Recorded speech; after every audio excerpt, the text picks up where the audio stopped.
All right, shalom, shalom, shalom, chabrim. I'm Steve Ben-Nun. You're watching Israeli News Live. We are live tonight on three different platforms. We're here on YouTube. We're on live stream, those that are joining us there, and also Roku TV. Finally, we're getting this up and going.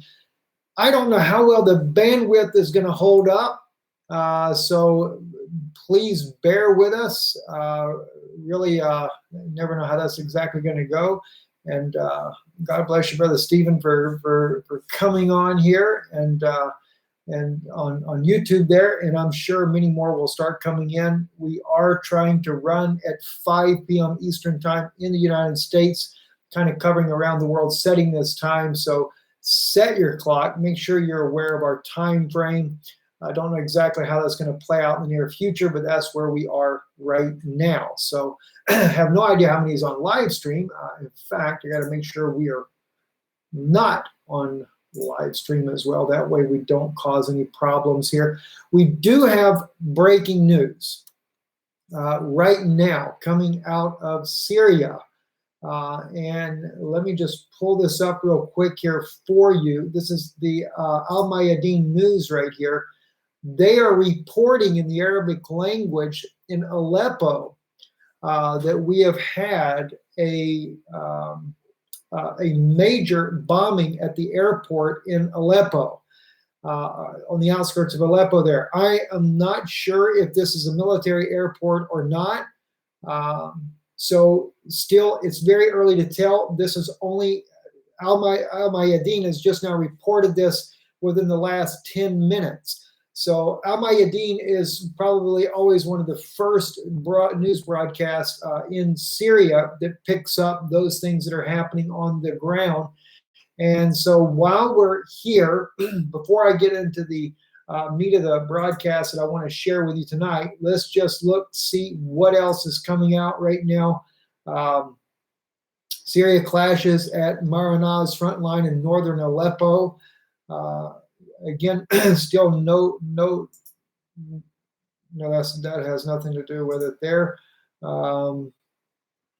And let's see if we have this right here. This was from Spanish. The sounds of explosions heard in the villages of Hama and Aleppo.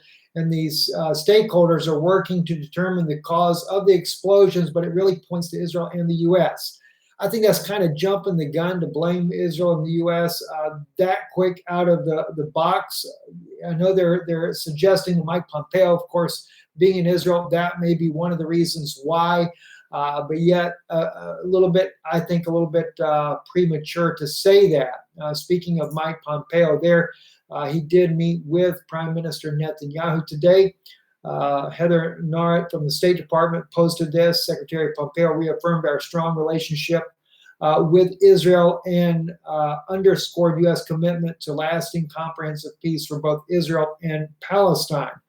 Well, that'd be nice to see a peace between the two. After all, it is a constant agitation on both sides, I might add. We have the Israeli government that is constantly in the background agitating the Palestinians. And of course, the Palestinians are paid to agitate the Israelis.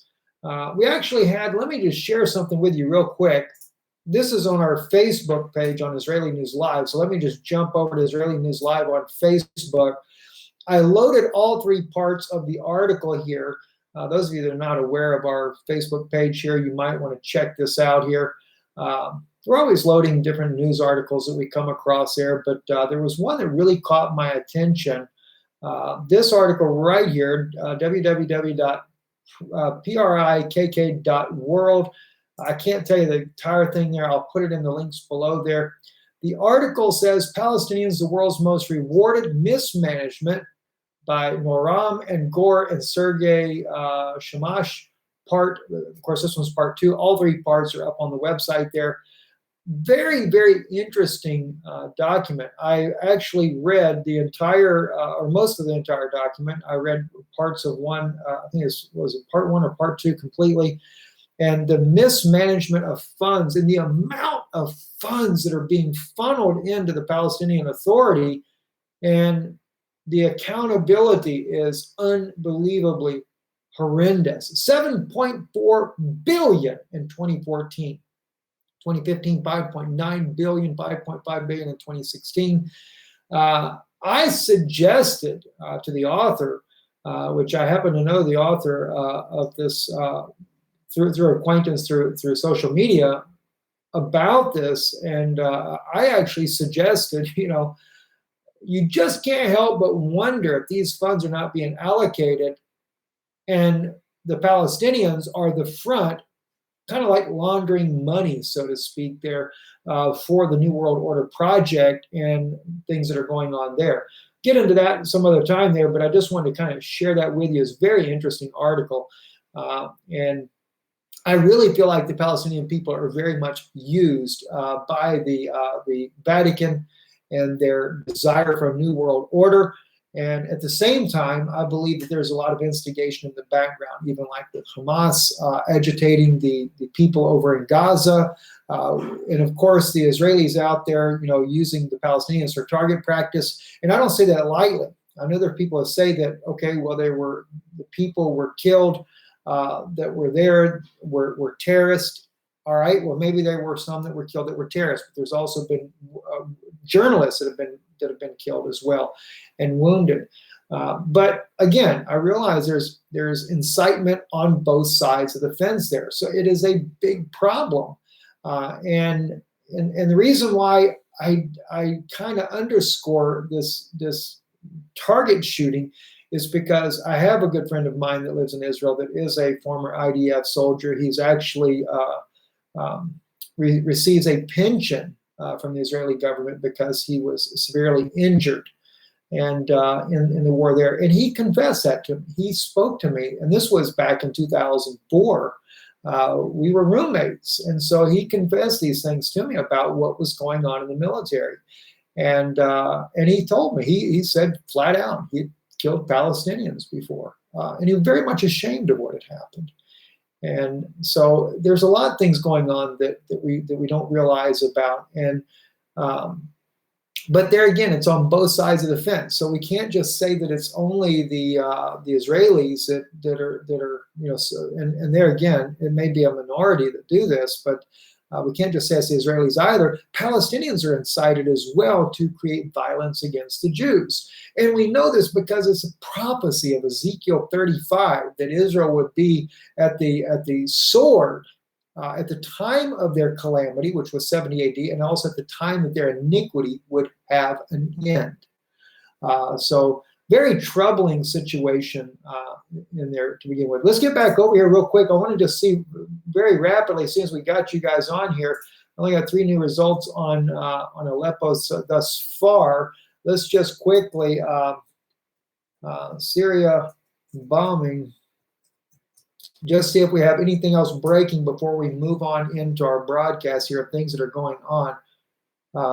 Earthquake and bombing of Assad army base simultaneously rock Syria. That's coming out from Ari Waxman. And let's see here what he's showing on here. Real quick, yeah, Israel is showing this as well. I'll take real quick. Let me open this up for you guys. And let's just see what we have on here. Yeah, that's actually today. In fact, let me do like this here just to save time. Let's throw this real quick in a translator for you guys because I want you to be able to see what I'm seeing as well. So, yes, okay, they're talking about in Hama, an earthquake hit Syria at the same time. And now the earthquake is 2.6 degrees, landed at around 2300 in the evening on Sunday in Syria. While the earthquake did not cause casualties or damage, it was identified in parallel with the explosions that took place at the base of the Syrian army. That had to have been a bunker buster. And you know what? If we go back to that first picture that I shared with you guys, let me just jump over here. I'll have to go back and read this in Hebrew because, sometimes the translation is not the best in the world there. Let's just quickly, if you guys want to be able to catch this link here, I'm going to throw this real fast over here at Israeli News Live on Facebook there, just so you're able to see that as well. But I want to go back to that image we had moments ago. That was under Aleppo,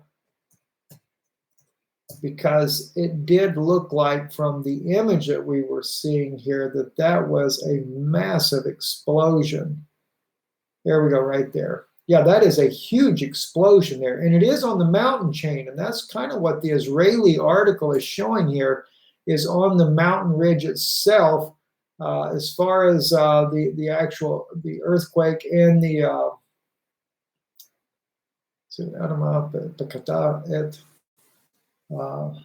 Syria. Okay.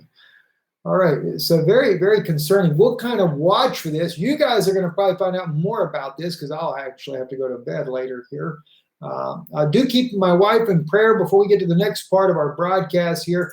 Yana is traveling back, as well as my son, with her to the United States. She does have to do more therapy while she's there, meet with her doctors. We're extending our stay here in Europe, so she couldn't be that long without her more intensive therapy that she can do in the U.S. So it's kind of an unexpected event that we needed to do, but she does have to go back for this. So I ask for you to be praying for her. Pray for our daughter as well. She has been very sick here. It's not like life-threatening or anything like that. The doctors believe it's some type of virus. She's in the hospital again last night. As you guys know, we came in very late. And then again today, we thought she was going to have to go back again.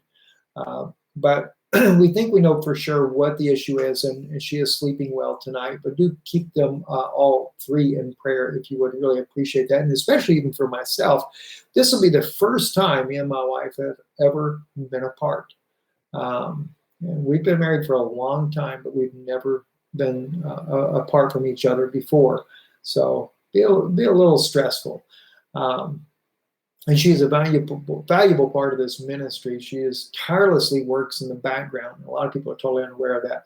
This is something on Haaretz, though, that I really wanted to discuss. And for those of you on YouTube, your titling is from that angle there. From those that are watching on live stream and Roku TV, your titling is from the Aleppo bombing here. And I'm very curious about this Aleppo bombing.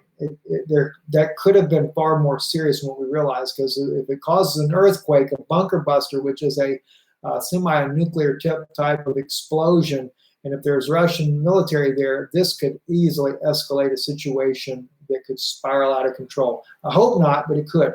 Here's something, though, that came out of Haaretz that majorly is a red flag of what's going on in the Middle East here. And it also sent red flags up before me about biblical prophecy. When Russia becomes the USSR on steroids, Israel can become a target too. Now, the writer writes a very interesting article here, but if you read the article, Amos Harel, it's very troubling to me because it follows the mainstream media narrative of Russia and Syria, and what I really don't get is it follows that mainstream media so accurately. You would really think that it was a Democratic convention. The guy that wrote it was cheering for the Democratic convention, because other than the fact that President Trump is a supporter of Israel, everything that Trump has denied, the collusion, he goes into all of that, but mainly to try to point the finger at Russia as being the big bad boogeyman. Now, I don't say that Russia's hands are fully clean. I know that some of our Kurdish friends in Syria, we've watched back and forth their concerns. They're very concerned that Putin is working closely with Erdogan to divide up Syria for their own gain. And if that's the case, it will leave completely the Syrians and the Kurds completely out of the picture. If these things are true, I do have a lot of issues when it comes to Russia and Turkey as well. And if there's ever been a collusion right now, President Putin and President Erdogan seems to be the collusion. But I think the guy that's going to end up with the dirty stick is going to be Putin, because he has no idea what Erdogan is up to and how Erdogan is playing him for a greater part of the New World Order, unless Putin is deceiving his own people in his own government and is actually working with a New World Order setup as well. That I'm not sure of. I don't think so, but because I do know some with one person in between us and some of his people, closest aides. So we're able to get some inside information, and most of Putin's aides are very much against the New World Order. That being said, though, in the article, one of the things that Amos brings up is not so much just Russia, but China. All right, and this is what caught my attention as I began to read the article. And I'm going to scroll down right here to near the end, because he kind of sums it up at the end. Let me make sure I get to that right part. China's involvement, a mixed bag, as he goes into. And he goes into, Amos talks a lot about the Chinese, their investments, and questionable investments because of the military strategic side of some of these investments. Shows how that the Chinese have full control over the light rail that's being built from Tel Aviv up to Jerusalem, how that goes past a military base, etc., and how that there has really been no checks and balances on the Chinese investments, whereas the United States does have those checks and balances in what they're doing inside of the U.S. and also the European Union. All right, now that being said, though, let me get down here to the bottom of this article here, because, like I said, he sums it up. Amos Harel sums it up here in the last two paragraphs. He said, Brigadier General Reserve Asaf Orion, head of the Israel-China Research Program at the Institute for National Security Studies, tells Haaretz that China and to a great extent, Russia present Israel with a new type of national security challenge. These are countries with patience and the ability to plan and learn in depth for the long term. As Orion puts it, relations with them represent an economic opportunity that Israel must learn how to exploit while being aware of the differences in interest and the risk. That requires the government to organize differently, because the balance of power here is to detriment, and we haven't acquired experience in tackling such challenges. But it's the fact that they consider Russia and China as national security risk. All right, that's what really caught my attention. Now, you might say, why Russia and China? Let's look at that. All right, I'm going to close some of our windows down. By the way, everybody normally asks me about Patreon. What's the link? I try to post it in the comments, but if you are curious, it is www.patreon.com/Israeli News Live. I didn't realize it was that easy until I was clicking on there the other day. So just for your own knowledge about that. Let's get right into this, though, here. Where am I here? I want to just close down.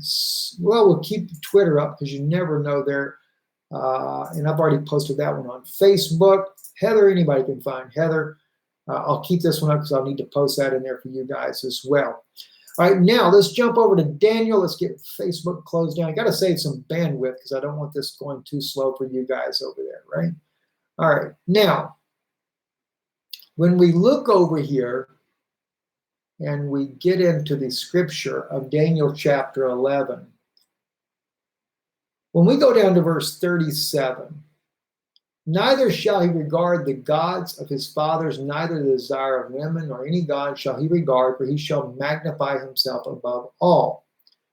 A lot of dispute over that, but I will say, if you think about this, on that particular verse there, he doesn't regard the gods of his fathers, plural, and neither the desire of women, nor any god shall he regard. It's plural. You'll notice that. Gods of his fathers. It's an idolatrous leader to begin with. No desire for women, desire of women. I always think it's interesting that the popes never take a wife. Although they do claim Peter to be their first pope. Isn't that interesting? Peter is supposed to be the first pope, but Peter had a mother-in-law. And if you ever visit Israel, right, and they're not going to give you a tour there. You'd have to know where it's at. I used to live right across the street from it. But the ruins of the city where Peter's mother-in-law lived at is been unearthed. It's not far from Capernaum. But anyway, but in a place shall he honor the God of strongholds, and a God of whom his fathers knew not shall he honor with gold and silver and with precious stones and costly things. All right, now this is where we're getting into this final stages here. But I wanted to go back to this part of verse 40. And at the time of the end shall the king of the south push at him, and the king of the north shall come against him like a whirlwind, with chariots and with horsemen and with many ships. And he shall enter into the countries and shall overflow as he passes through. All right, now here's the thing, and I've shared this with you guys before. Make sure I don't step on the rabbit. I don't know where he's at right now. When you're looking at this in Hebrew, when it speaks about pushing, they translate this pushing at him, the king of the south. A couple of things. One, Melech HaNegiv. Negiv is not how you say the word south in Hebrew. All right, and Imo is not pushing at him. You cannot have the word at him with Imo. It's not possible. All right. It is only with him. Im is the word with in Hebrew, and it doesn't mean at. Plain and simple. All right? So the king of the south, which again, the word Negev is not south, it is Negev desert. And I don't know about you guys, but the only place that the Negev desert is Israel. So it's the leader of Israel that's pushing with, okay, what? The Melech Tzifon, Aliyav, but the Melech Tzifon, though, he comes Aliyav over, see? He's going to come over him. He doesn't come against him, but he comes over him. Now, Aliyav can be used as against him, but if they're working together, according to what the prophecy says, then he comes over him. And he'll do what? He's going to, like a whirlwind, like a storm, with his chariots, with his horsemen. All right? Now, I showed you guys before when I've talked about this, back when the Lord first revealed to me what was going on in this particular verses here. You know, I shared with you the pictures of like the C-130, the Hercules, etc., and how they can carry the Humvees in the back of them, and they can parachute those Humvees out to the ground, and the troops, etc. So they come over Israel like a storm, and this has not only been happening already since these wars have broke out in Syria and Iraq, etc., but I think it's fixing to come on a massive scale, especially when Iran comes into play. So they're working together, right? And I keep going into this issue about the north and because remember the scripture over here in 44, but tidings out of the east and out of the south, out of the north, shall affrighten him, and he shall go forth with great fury to destroy and utterly to take away many. Now, who's the one that's troubled by this? That's the king of the north, Melech HaTzifon. He is the one that is troubled by what? The north and the south. Well, the king of the north is the king of the north, and he's the one that's troubled by tidings out of the north and out of the south. He's not troubled by himself. He's troubled by another power. So Russia can't be the king of the north if the king of the north is troubled by something in the north. Does it make sense? Hope it does. Now, the thing is, though, it's tidings. I have looked at this as being possibly North Korea. Not that North Korea has anything to do with the north or the east, but because China and Russia both have stepped up, are willing to defend to defend North Korea. That could be one tidings out of the east, out of the north that really greatly trouble the king of the north in this case here. More recently, when the United States and Great Britain and France came together, which is really the Roman military, because Rome, that revived Roman Empire, or the Mystery Babylon, which I know a lot of people say it's the United States, to me, it's both. The revived Babylonian or the revived Roman Empire, its military is a NATO force, and that includes the United States. So the United States, by extension, right, is no doubt part of that. And I haven't just glanced at the comment for a second. Somebody put New York is Babylon. Well, you have New York. You have, look where the obelisks are all at. New York is one of them, the ancient Egyptian obelisk. Where is the oldest ancient Egyptian obelisk? It's Rome.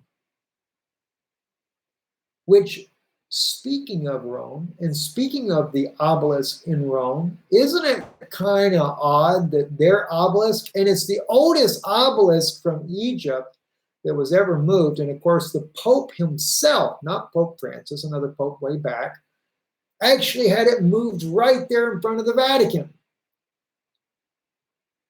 All right. Now, what's interesting though, there's no writings on there. There's no hieroglyphics. But isn't it kind of odd that the king of the north, Melchizedek, is actually a hidden king? And you have an obelisk that has nothing there, like secrecy, something hidden, so to speak. Just a thought. I can't say that's exactly right, but just a thought. You know, I got two different cameras here. I got my phone doing live stream over here for the live stream broadcast on Roku TV, and I got the computer here doing you guys on YouTube. And I kind of feel like I leave people out when I look at one camera and don't look at the other one. So I apologize. Maybe one day I'll have it where both cameras are about simultaneously in the same place. So I don't know. It feels funny when I do that. But anyway, so I've looked at this in several different ways, and of course with the latest situation in Syria. And then I began to look too at the fact that Nathan, that little Jewish young man that had the near-death experience, and he speaks about Jerusalem being where everything begins at. And I didn't catch that at first. But he said Syria, basically he's saying Syria will be the flashpoint. This is going to be where Russia gets involved in a war with the U.S. Now, will China also step up to the plate? Because you see, China is really majorly involved economically, but will China get involved militarily in this Syrian episode?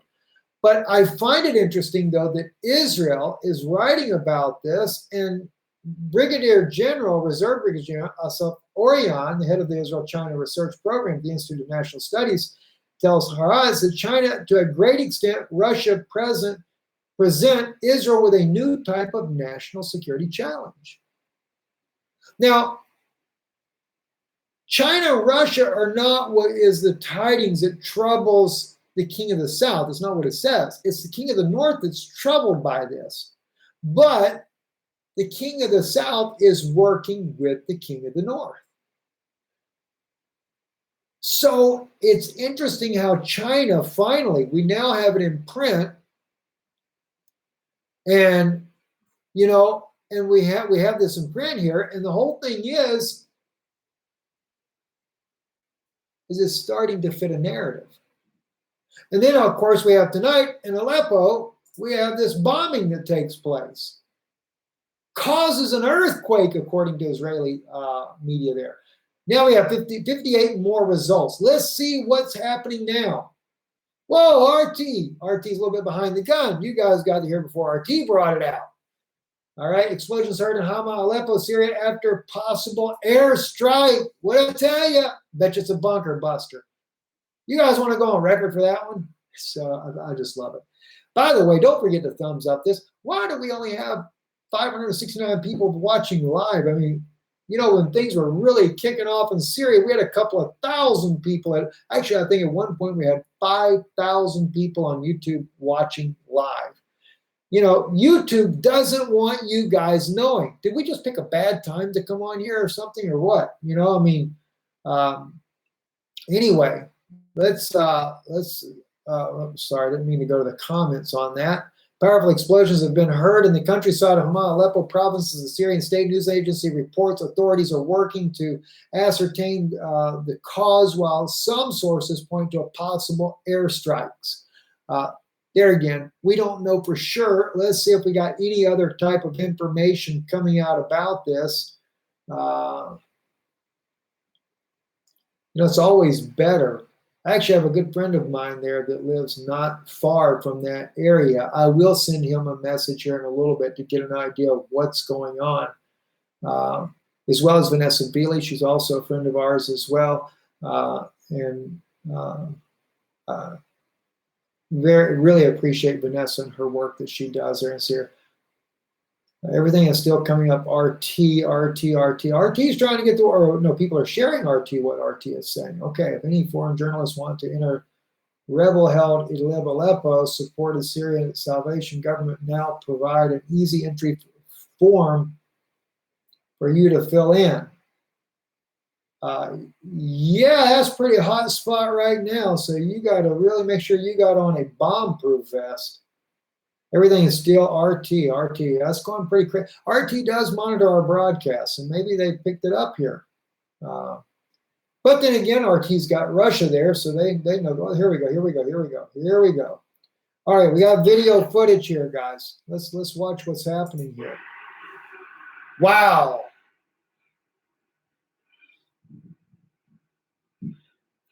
My gosh, guys, that's a bunker buster. If you'll notice, it mushrooms out. A bunker buster is like a miniature nuclear bomb. Let's back this up again. You guys are getting to see this right off here. You know what's troubling? Whoever filmed this knew that this was going to go down.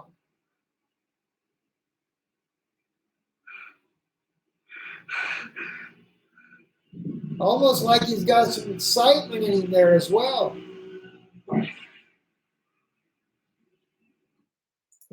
I'm curious to know, who's the guy that shared this thing? Strategic Center, unidentified strikes near Hama and Aleppo in Syria, possible Israeli action.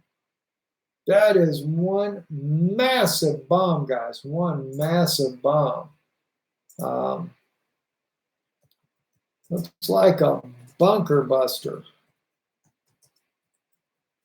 There was definitely something targeted there, no doubt. We'll have to wait to see. They're still saying it's Israel that did it. I have no idea as of yet if Israel actually did this or not. There is a possibility. While we're here live, guys, I want to keep looking here. Active hostility against Israel brings nothing more than disaster for the Syrian Arab army as well. Israeli Air Force attacked various RGC targets in Syria a few minutes ago, including the 47th Brigade base of the Syrian army in north of Aleppo International Airport. Oh my gosh. If it is Israel, I have to just be honest, friends. I mean, I love my country, love my people, but if that's Israel, they got Mike Pompeo in Israel right now. Mike Pompeo definitely is very much pro-war, and they may have done this trying to drag the United States into a war. Which I say drag the United States in. Who knows? Maybe the U.S. gets their orders from the Vatican. I'll just tell you like it is. So it's very troubling indeed. Very troubling indeed. See if they see anything else out there about this. All right, guys. I'm Steve Benoon. Guys, I'm gonna log out here. I'll try to kind of keep a little bit of eye out here before going to bed here. If there's something else that we find out, I will come back on live on YouTube. Those of you that are on live stream, don't forget to check it out on YouTube as well. Shalom. God bless all of you. Thank you for watching. And we will talk to you guys very soon. I'll probably be updating early in the morning, which will be late night your time there, once we get a better idea of what's happening there. So as yet, still, we don't know, guys. Don't know. Anyway, shalom, shalom.